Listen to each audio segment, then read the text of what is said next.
T-Dog, J-Boy, and me, I'm Lugs. Our pride and joy is pumping our mugs. Be careful, kids, it could get rough. We're flipping our lids on sports and other stuff.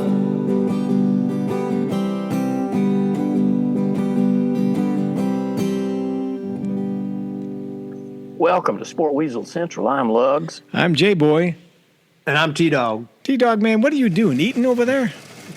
He's catching up on his midnight snack. You never know when we're going to record this, so, it could be midnight, could be 2 in the morning. We're not going to tell, but it's here. It's back, football.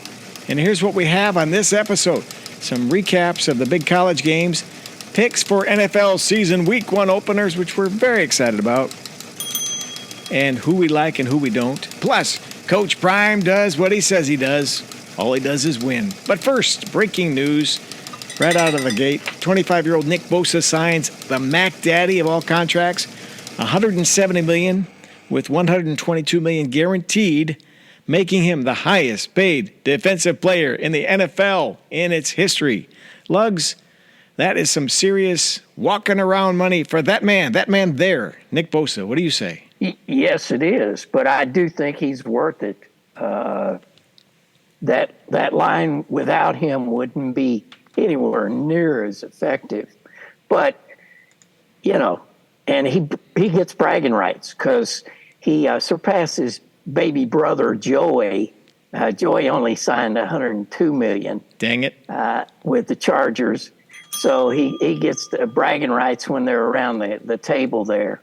So good for him, good for them. Because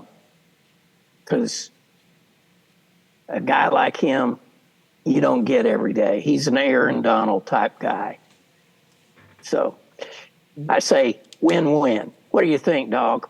Yeah, no, I mean, he was last year's Defensive Player of the Year. I believe they have 19 sacks. They were one of the final 4 teams in the at the end. They were in the NFC Championship. Of the noted holdouts, there's 3. He is, like Jonathan Taylor, extremely young. Unlike Jonathan Taylor, he's at a position that it is incredibly hard to find freaky athletes who can pass rush. Again, if we're looking at the other factors that make the 49ers unique is, their starting quarterback was, a Mr. Irrelevant. So their quarterback is cheap. So that opens up extra money for them to put into other spots, so that helps them. And I think it's a huge get just because of this. I think if he missed some games, as good as a team they are, I think they could have dropped to like 9 wins in terms of like their ceiling, possibly, or I guess their floor more so. But with him there now, if he's able to stay healthy, they can win up to 13 games, if not more. I think it's a huge get for them. And obviously they're in that Super Bowl window. So this is when you pay guys, is when you are in a spot where you can really make a run. So even with Brock Purdy as their Purdy quarterback, just manage the game, you're thinking they're set? Well, they've got an amazing amount of talent on the offense. Purdy, all he has to do is just keep his wits about him and get it to Debo. True. Come on,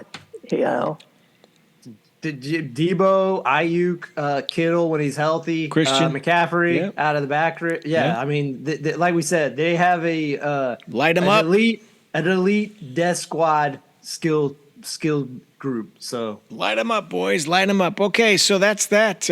Okay, so should we move on to NFL talk, or do you want to recap some of that college action? Where do you want to go, fellas? How about college? All right, Lugs, what did you like about the college kickoff? Here we go. It's kind of nervous-wracking. How'd you feel? Well, for me, the surprise of the weekend, and there were some big games, some fun games to watch for real. The surprise for me was Duke beating Clemson. Amen. That just took everything. what are you going to do if you're Clemson now?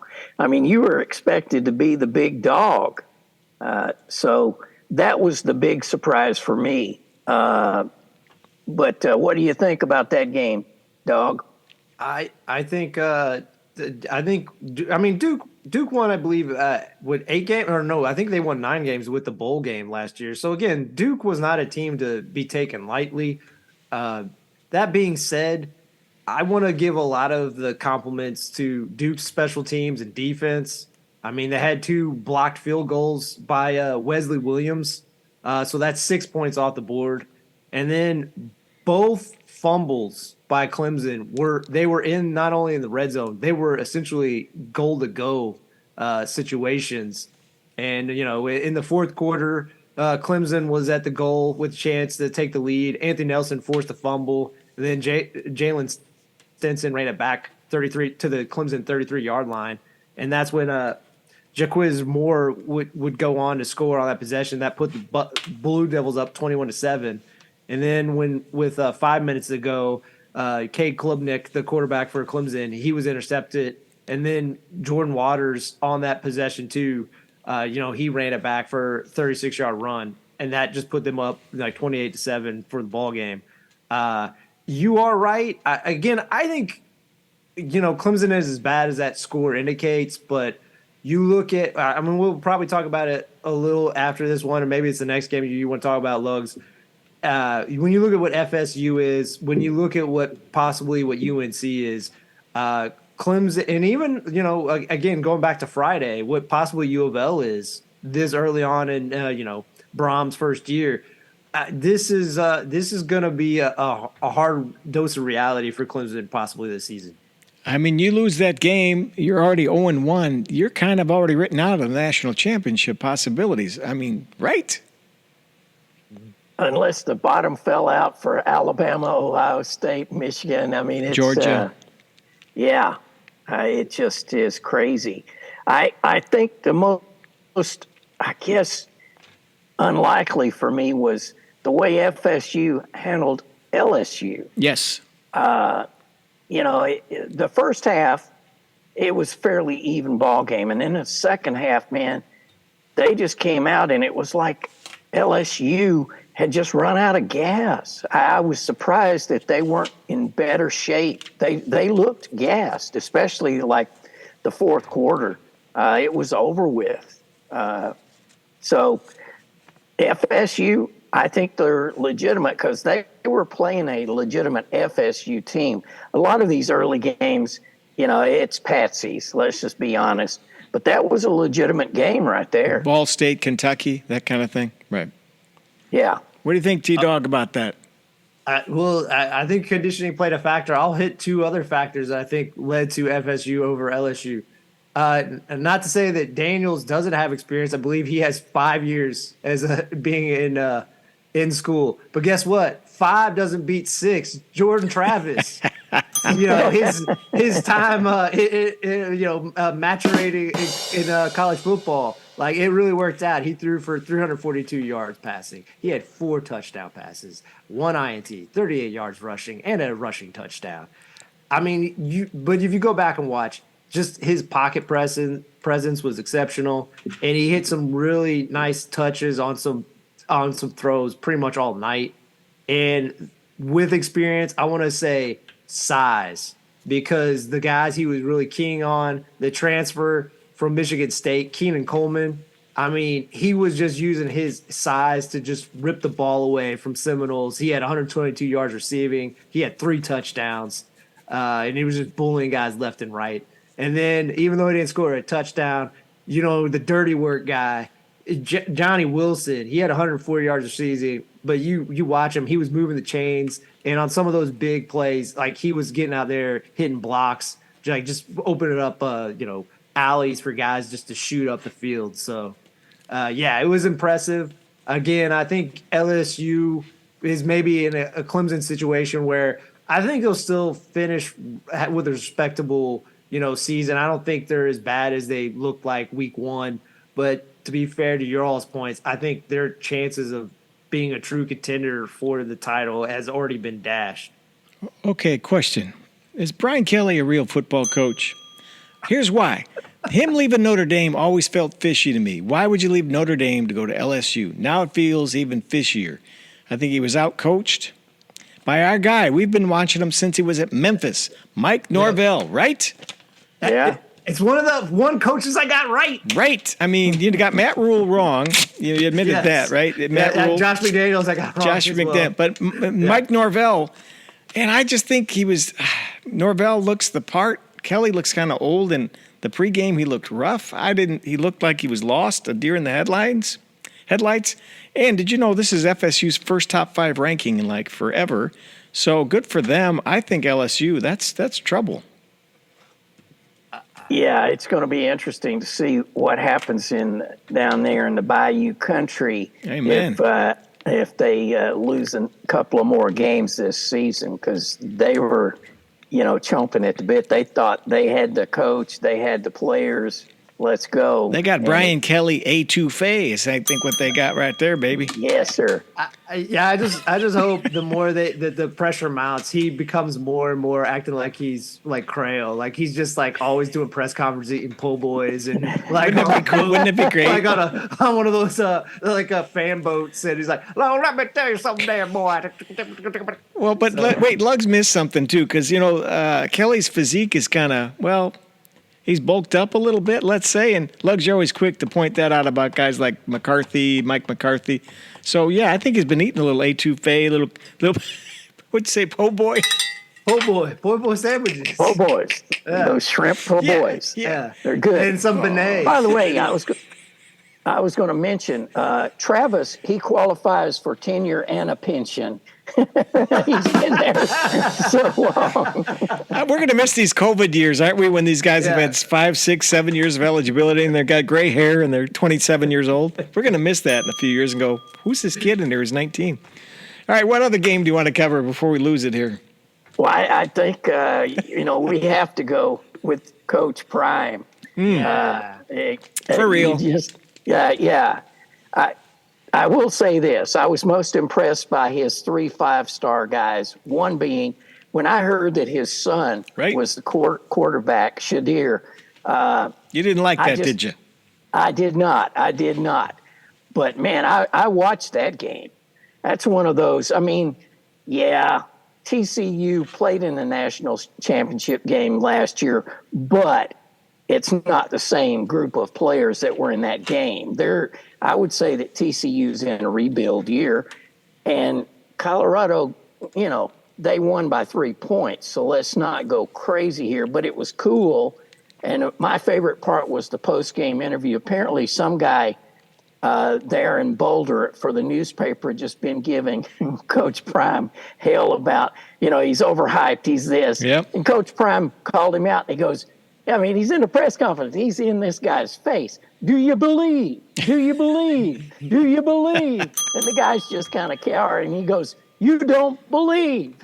So, it's entertaining. And I will guarantee you, they got themselves some real good recruits with that outing. Yeah, that was national TV. And 500 yards that kid had. And one kid played both sides of the ball every play of the game. It was wild. And T-Dog, didn't the Buffaloes only win 1 game last year? Am I right about that? I believe you are correct. Yeah. Yes. There's a reason why he went in with the recruits that were there, and he's like, you know what, guys, I hate to tell you, you're cut. I'm just gonna enter the transfer portal and make this work. It was a great debut for the team. Both Deion's sons were amazing. Yeah, Shadur, like Lug said, he passed 510 yards, 4 touchdowns.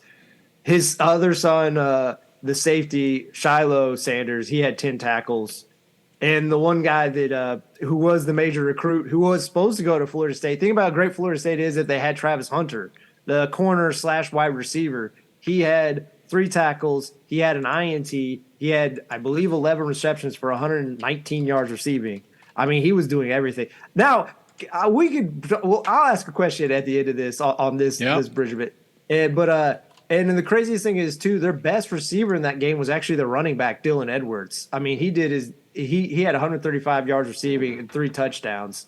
And to kind of echo what Lug said, as much as Colorado's a great story, and I think they have a real chance to win 8 to 9 games. Honestly, TCU probably could have really won this game. It came down to the guy to replace Luggs' boy at quarterback. Why am I blanking on his name, Luggs? TCU's quarterback. Johnny Manziel? Duggan. No, Duggan. Thank you. Max Duggan. TCU's quarterback, Chandler Morris, he threw two picks in the red zone. If they just kick field goals, they win the game. Colorado was having problems stopping the run. TCU running back, Eman Bailey had over 164 yards rushing on 14 carries. So if they maybe just stick to running the ball, like they get the win. But that being said, I'm not trying to poo-poo Colorado. What they did is great. They have an exciting nucleus of players to really build around.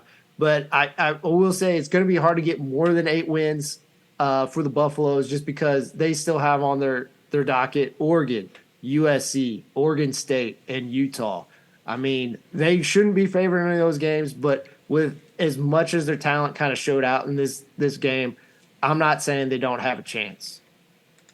Yeah, and the old Pac-12, man, Phew. they did all right. Yeah. My other favorite game was that Oregon game against Portland State. I mean, Bo Nix looked like a championship guy, and he may get a vote for the Heisman. But the wildest thing is one of the guys got part of his ear torn off. I mean, that's some smash mouth football. I missed that. What part of his ear? His helmet was ripped off, and it clipped it and tore off part of his ear. Coach said they put in a couple of stitches and rubbed some dirt on it. He's ready to go. It's like, I believe I'll make that choice, Coach. I don't think I've ever heard anybody score 81 points before. Have you? I mean, that's got to be – I don't remember that. No, and the thing about Bo Nix is he didn't play the whole game, but he didn't have to. I mean, that's just one of those moments. Crazy.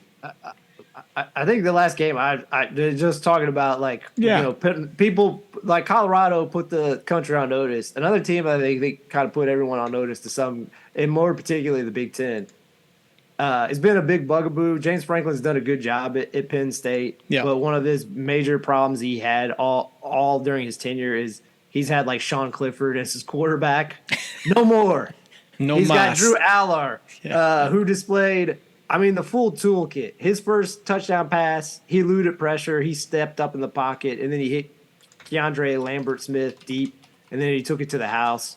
Aller then showed some nice touch screen passes, showed his timing on his second TD pass to Lambert-Smith, and then executed accuracy on the move.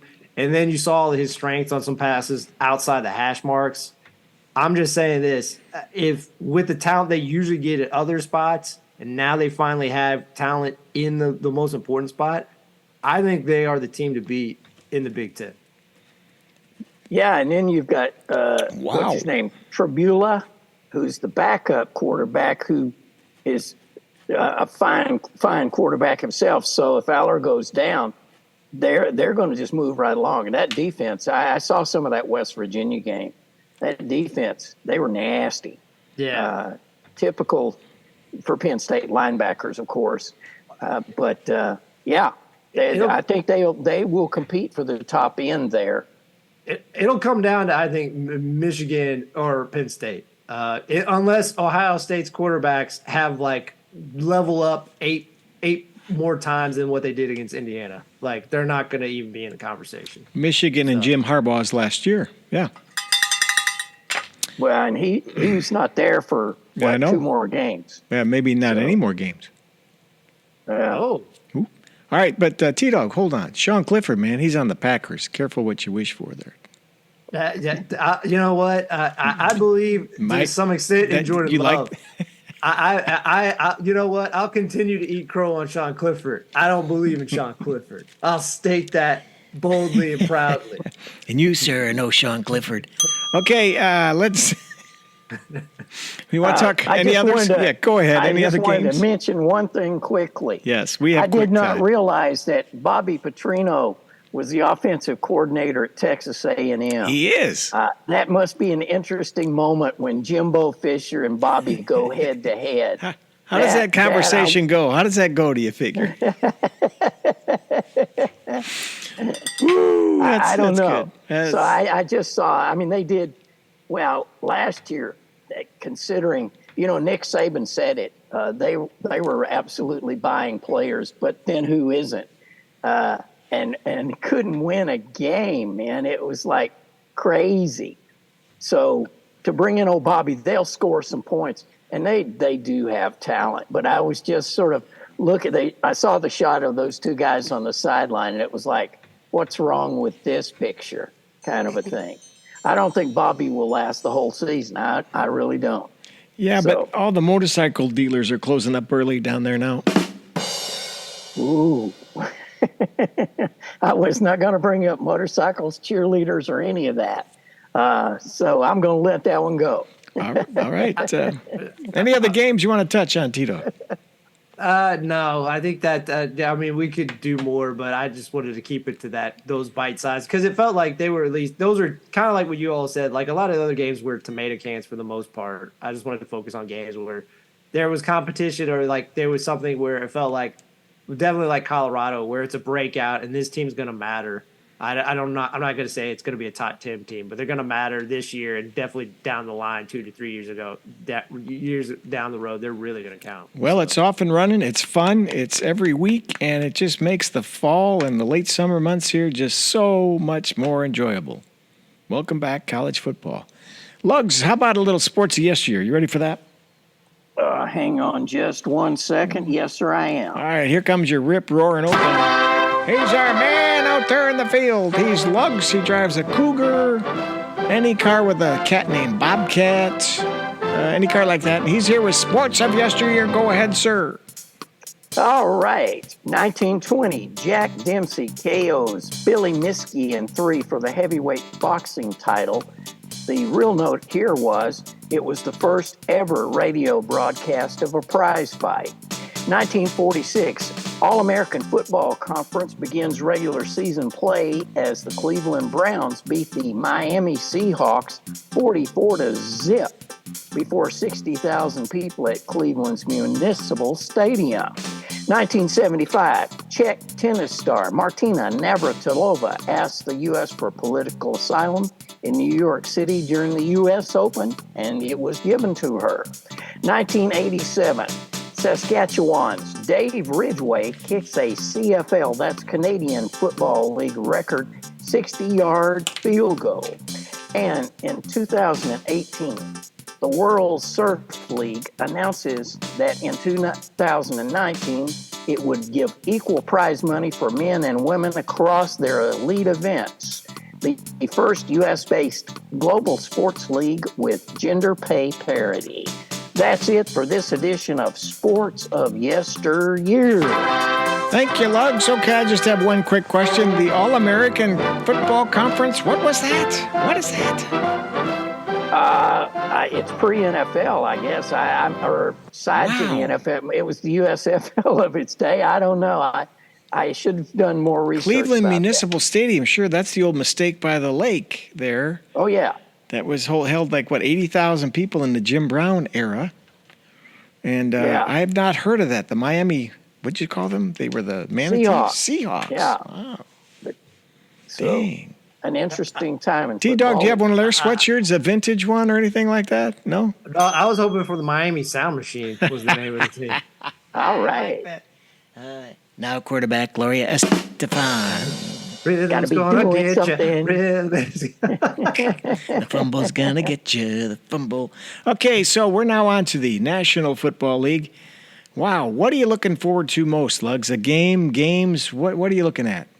Well, for the first week, I'm looking forward to that 49ers-Steelers game. Crazy good. That game is going to be a head knocker, and it will show us if Kenny Pickett has progressed. Everybody says he's progressed way beyond what you would have expected for a second-year guy.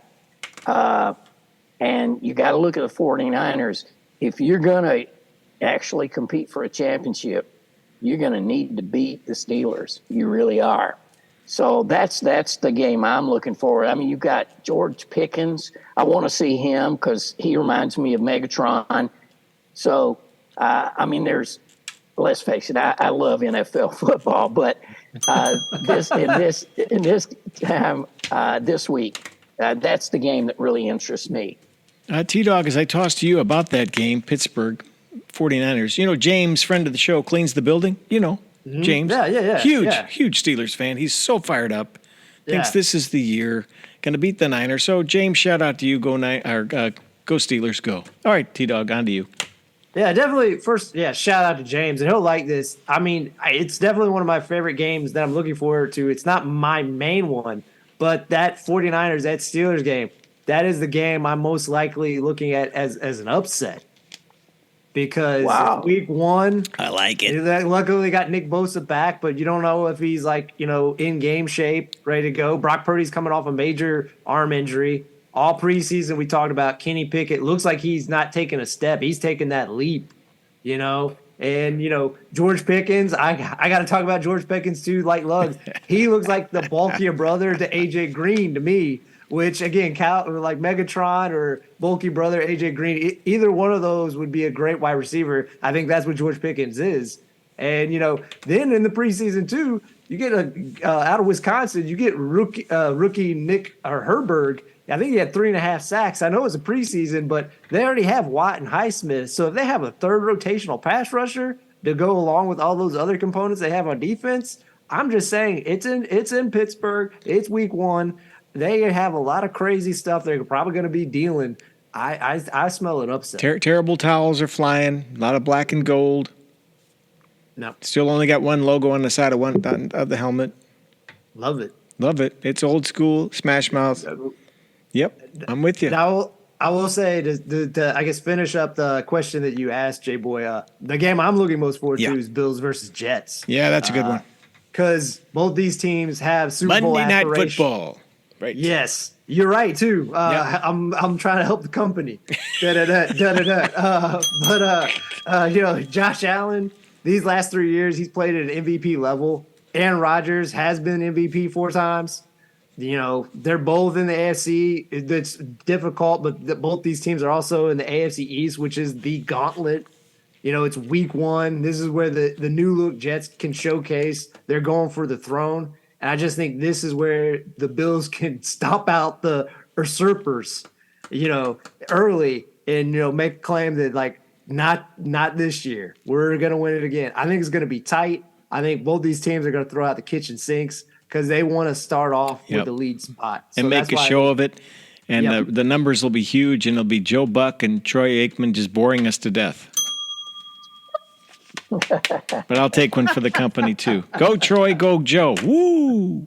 Well, now, we were talking about what means the most to the fans.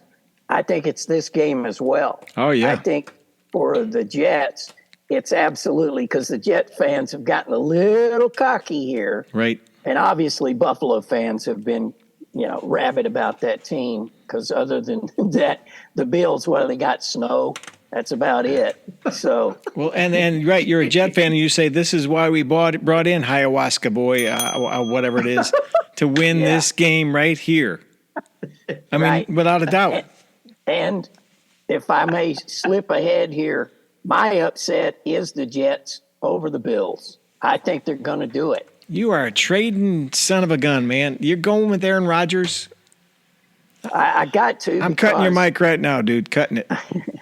Josh Allen, man, he's taken so many hits, his head looks like a banana. It's sort of curved on one side, I just don't think there's enough juice left in that thing. I mean, all he's got left is just, Josh, run. Josh, run. Oh, man. Okay, I am so looking forward to all the games, but especially the kickoff, Kansas City, Detroit. For no other reason, it's the first one. I mean, Kansas City, I think, wins handily. Patrick's there. We know Kelsey had a little bit of a setback. We think it's a day-to-day game thing. What, bone bruise? Is that what I heard? Travis Kelsey, something like that? Hyperextended knee is what I saw. Yeah. Maybe it is a bone bruise. But I love that one. And I'm going to go with Cleveland, Cincinnati. That's a very intriguing matchup. Burrow didn't get paid yet. How do you feel about that one, Lugs? Well, I've never been a fan of Deshaun. So, yeah, I I poo-pooed Burrows. I always called him Burrows just to make You still boys do. a little nuts. I poo-pooed him coming out, but you know what? He's proven himself. He's a pretty amazing player. I just want him to have a good game, not get injured, and just beat the hell out of the Browns. Just Wow. do it for me, fellas. I was at a place recently, and they were auctioning off for no. What do you do with a cat? I guess you pay money for a cat and get a cat. Cat's name was Joe Purro. That's my favorite. Okay, T-Dog, what do you think about Cleveland, Cincinnati? Cleveland, Cincinnati. I will also be rooting for the Bengals. I like a lot of the the traditions of the Browns. Obviously, they're part in history. If Yep. you really think about it, they've essentially begat three of the teams in the division. Yep. Paul Brown left, started the Bengals. Yep. Then the Browns moved to Baltimore and became the Ravens. So they're an integral part, and just also all the things Paul Brown did with them before the merger and early on in the merger. Agreed. But and I actually did like Deshaun Watson, and then after all the sexual assault allegations Yep.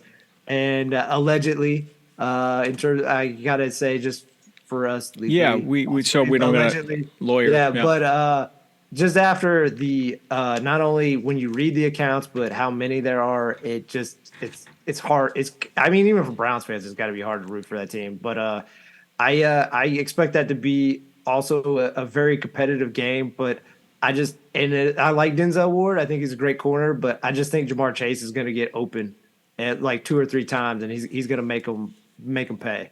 So.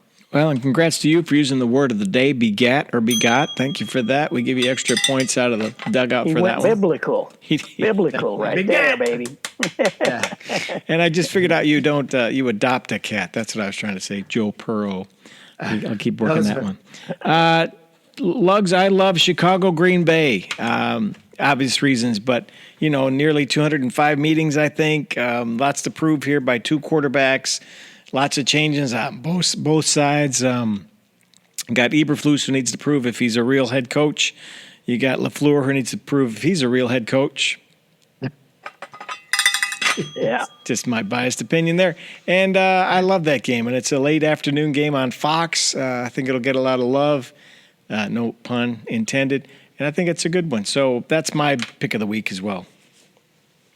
Well, as far as Green Bay, Chicago, I have more faith in Love than I do in Fields. I am sorry, but I think Love very quietly is going to have a good season. They've got a team around him that they can, whatever his flaws are, they can hide those with that running game that they have on offense, and they've got a great offensive line. I'm sure that Hiawaska T-Boy would love to have that offensive line right there in New York. Don't you hope he's running for his life in New York? Don't you just hope he has to scramble endlessly? Well, he will. Yeah, there's no doubt about that. He has to get his inner Tom Brady working to get that pass out in about 1.5 seconds. Otherwise, he's going to be eating some of that turf. With those 40-year-old wheels and wearing those Johnny Unitas high tops, I don't know, man. I don't know. See, this game to me is the game that I think means most to the fan bases. And not to say like people overthink these things and have existential crises over these for no apparent reason.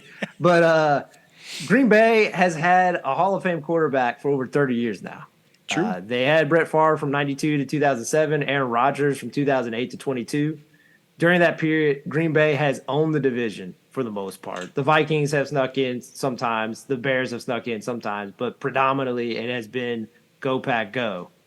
Now Jordan is taking steps, and he has to meet that high expectation, But fans have to question, do they enter the passer famine like the Dolphins have been in since 1999, since the 49ers have essentially been in, since Steve Young left in 1999. And the Bills had to wait over 2 decades between Jim Kelly and Josh Allen. And then, we've talked about it before, and let me spin it the other way. The Bears haven't had a franchise quarterback since Sid Luckman finished his 1950 season. Oh, Lord.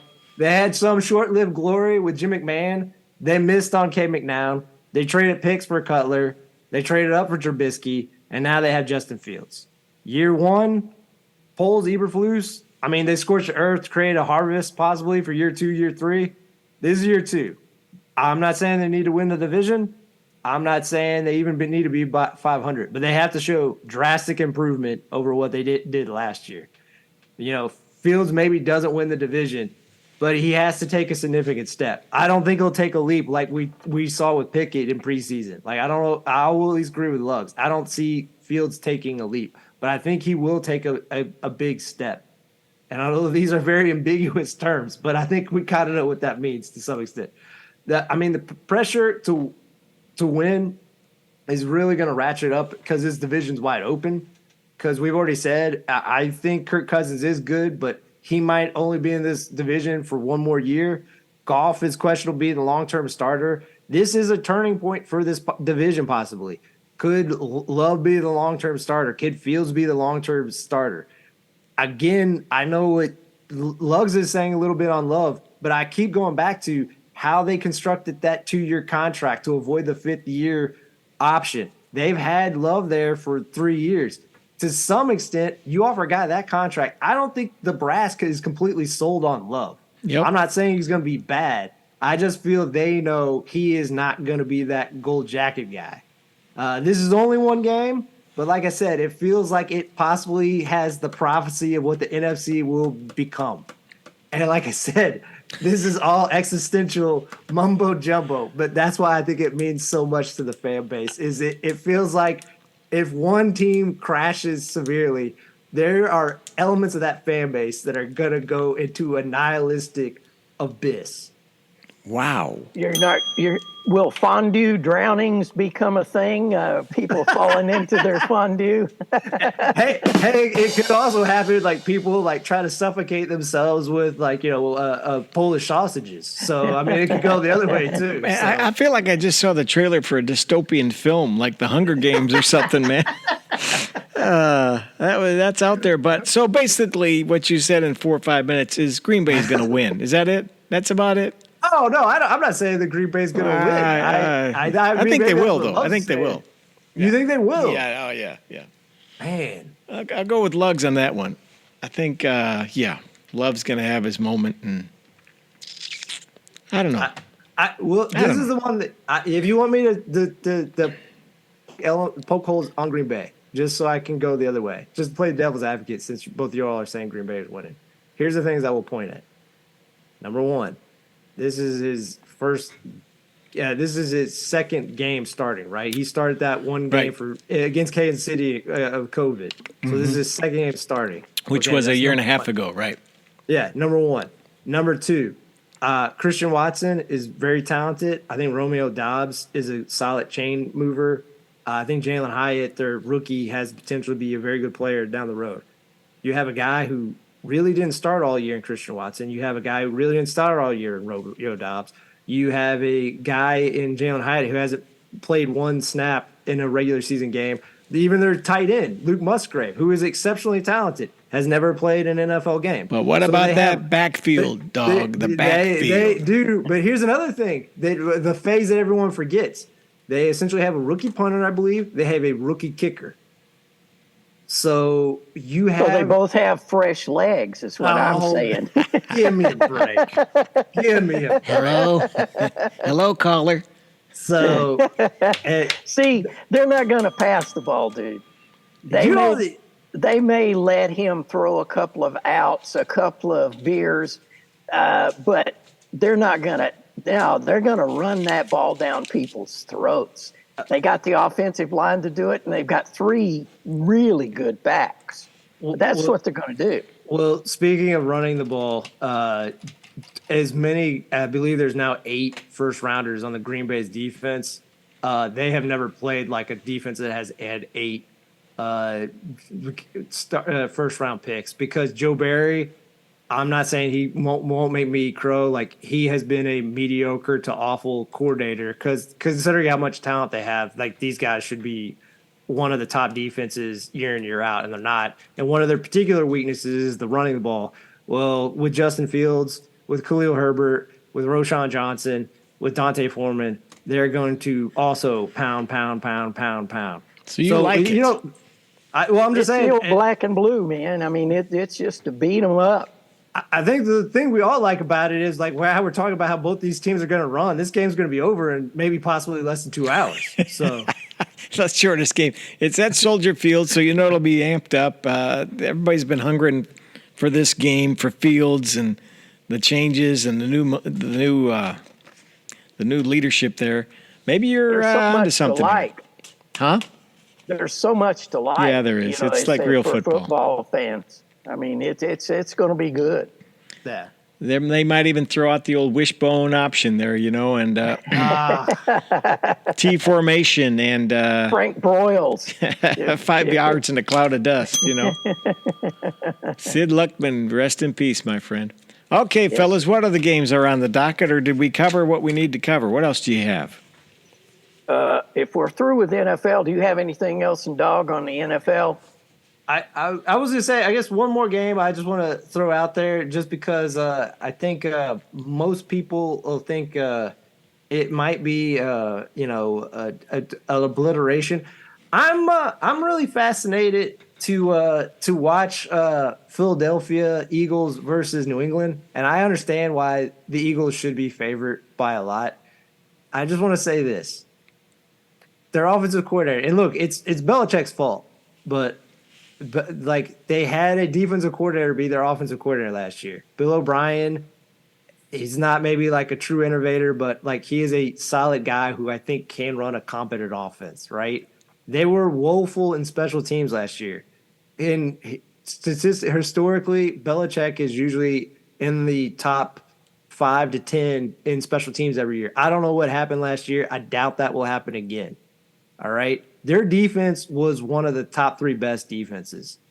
I think Philly wins this game, but I think New England, there's a chance New England opens some people's eyes that like they are not going to be a team that's going to be like just wiped the floor with by Miami, the Bills, and the Jets. Like I think they have a very good roster, particularly on defense.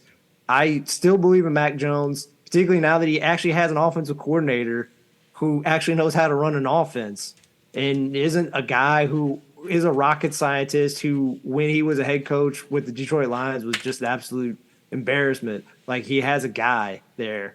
And, they added Gesicki and they added some other pieces. Like I think even though they'll probably lose, I think New England is for real. So I'm really intrigued to watch that game, even though I think it's one of those games where I feel I know who's going to win. See, my problem with New England, Yeah. they zapped my boy, Bailey Zappi. He's on the practice squad, he did. man. Come on. But he also The name chose to do alone. that. He had other options, and he chose to stay, which I find interesting. Well, okay. Look, he still has the opportunity to. I mean, look, Mac Jones has gotten nicked up before. Like, Bailey Zappi's got a shot to score. Make it. I mean, is there any other games? Because I guess the only other thing I was going to bring up is 2 holdouts now that Nick Bosa's signed and delivered. True, we do have 2. Two. Yeah, those 2 holdouts are important to both those teams. Chris Jones, you're talking Chris Jones and Jonathan Taylor. Yes. And I guess I'll start off with I'll have your all's opinions on it. Like, so yeah, Jonathan Taylor, he's on the pup, and so he'll at least miss the first 4 games. Too bad. And Irsay seems like he's really dug into not paying. Yep. And even though I've defended Taylor, like him possibly being like, I got a hurt ankle where maybe it's not actually hurt, he just doesn't want to play. It's probably not the best way to get a big contract on the next year. Agreed. At this point, like he had a spot, and it feels like he doesn't want to either. He's going to get traded during the season, or he's not going to play. It feels like he's dug in. I don't know if you all get that sense too. Which again, I think we all think it stinks because we all think Richardson has the potential. I think he'll still be good down the road, but I think he could have been really showed out this year with Taylor in the backfield because it just makes defenses sweat more. Right. Now it's one-dimensional or less than two-dimensional or whatever. yeah. So I mean, what do you think their ceiling is at winning games this year without if Taylor doesn't play? Oh, it goes down. Yeah, I think maybe I would give them 7 games, maybe. Yeah. I think it's easily a 2 to 3 game difference of what they might have done, whatever that would turn out to be. So instead of winning, 7 or 8 games, they're going to win 4 to 5. Yeah. I mean, yeah, I think that's the thing is like they could have, because I don't think they're going to compete for the division because I think the Jaguars are so good. I legitimately think the Titans can still win the division just because of their coaching and like they have some really good players in key positions. But I just think it stinks because it felt like, like this could have really been Taylor and Richardson maybe building a bond for 2 to 3 years. Yeah. And then easy. Richardson really takes over. But going to the other one, where it's a team that's actually, won a Super Bowl last year, and he was probably the second most important player on the team. It's a trickier situation because unlike Nick Bosa, who was just finishing his first contract, Chris Jones is trying to get his third contract while he's one of the most dominant interior pass rushers. I mean, third contracts, a guy's still maybe like got a peak year left, but you're probably paying for 2 to 3 years on where a guy's probably historically is on a decline. So you're paying more. So and the thing that makes the factor even trickier is the Chiefs are over their cap right now. So his return feels like it's going to be prolonged, if not like, maybe he sits out most of the year. And, I had him for 13 wins this season. I mean, where do you think it can drop if he misses? Because, they play in the AFC East. They're not going to get a lot of gimmies. Right. I'd say 1 or 2. Yeah, probably. I don't think it hurts as much just simply because of that offense. Now, Kelsey being out, that's problematic. Mm-hmm. Chris Jones being there, that's something massive. But I think they can score more points than any team around. So I think the offense would have to step up and do a little bit more. But I think the offense is obviously perfectly capable of that. So I think Jonathan Taylor is far more important for the Colts than Chris Jones is for the Chiefs. Oh, interesting. Yeah. Okay. Yeah. I could see that. Yeah. I guess I understand what you're saying just because Patrick Mahomes is, I think most people would agree, is the best quarterback, and a quarterback of that level can cover up something where Taylor, who Richardson, who we all believe in, is just so young and raw at playing quarterback in the NFL level. It was gonna be a bumpy ride anyway, but it feels like, they're now like going down just like Sandlot. Sandlot. So Wing it. yeah. Well, no matter what, I think he's going to have to do a lot of that. That just what do they call it? Improvisation. He's going to be improvising a bunch. I like what J-Boy's showing. Like he's gonna talk to Marceau's daughter and like learn like how to do basic mind. Did he have a daughter? Yeah, Sophia Marceau. Oh man, you are on top of that. He gets another point for that one. Yeah. But no matter what game is on, we're watching. We love it. It's back. Ratings will be huge. Good luck getting that YouTube TV thing figured out for that red zone and everything that they screwed up this year. But other than that, watch your local station and look for a station identification. Okay, fellas, is that out? What, Lugs, you had something else you wanted to add. What else? Well, I just wanted to. It struck me with all the college restructuring with football and stuff. Yeah. Okay, you're Oregon or you're USC. You're going to be playing a 9 a.m. game on a Saturday, right? Because kickoff is at noon. Yep. I mean, you may even have to play an 8 a.m. game. Think about that. I mean, those folks are going to have to start tailgating the night before. So, I mean, let's get to what's important. The game before the game. The game, what is a game? Yeah, and then there's those road trips from USC to Rutgers. That's going to be fun. Yeah. Wow. Yeah, and how's it going to work with, like, say, when they play golf or tennis or swim matches, Yeah. and you got to do all that. The So duel I meets don't in know. Corvallis, Utah. Are you ready? Let's go. Let's go swimming.